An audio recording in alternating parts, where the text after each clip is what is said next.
So yun, magandang araw po sa inyo lahat mga katropang Ubas, May 10, 2026 Sunday. So nandito po tayo ngayon sa mga puno natin ng mga katawba grapes yan, oh. Kasi may order po tayo ngayon na 500 pieces po na katawba grapes, fresh cuttings. So kailangan natin mag-cut ngayon ng sanga, no? May kasama din yung BH na ano, so mamaya yung BH naman. So ngayon, yung katawba muna ikakat po natin na kung saan ngayon, ng ganito. Maganda ng cuttings. May ilan na ako na simulan. Yan, fresh na fresh. Katawba grapes. So sana matagpos natin yung 500 pieces. 500 pieces po yung ating kailangan kasi natin ngayon. Kaya nagkakat-cut na tayo. Okay. Yan. So samahan ninyo ko. Mag-cut tayo. So hanap tayo dito ng medyo mataba-taba. So kailangan natin yung mataba eh.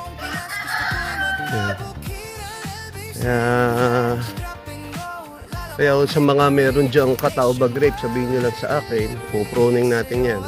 Dahil ako laging kailangan ko po ng sanga ng katawba. Ito mataba to. So pwede na to.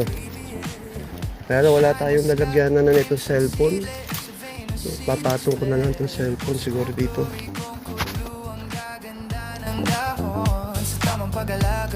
Uusbong ang tanim mo ngayon. Kung kailangan mo ng gabay, ako ay andito. May planting tips ako sa vlog, sundan mo lang ito. Pangarap ko palaganapin sa bansa. Ang ubasan sa bawat probinsya.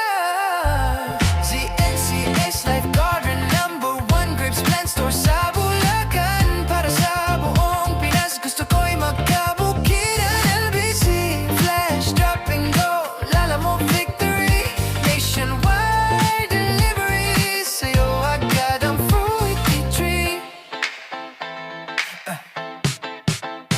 Ubas para sa kinabukasan, hindi lang tanim, kundi pagmamahalan.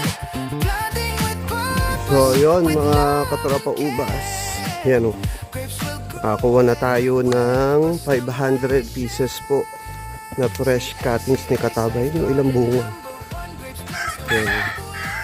Sisigang ko nga ito. Sigang. Yung mga nasama dun sa sanga. Hindi maiwasan na hindi matanggal eh. Yan. So, ito na yung 500 pieces natin ng mga katawba grapes cutting. So, papadeliver na natin ito sa North Caloocan. Maganda. Fresh na fresh. Saan ka pa? Maganda ng sanga. Kataba.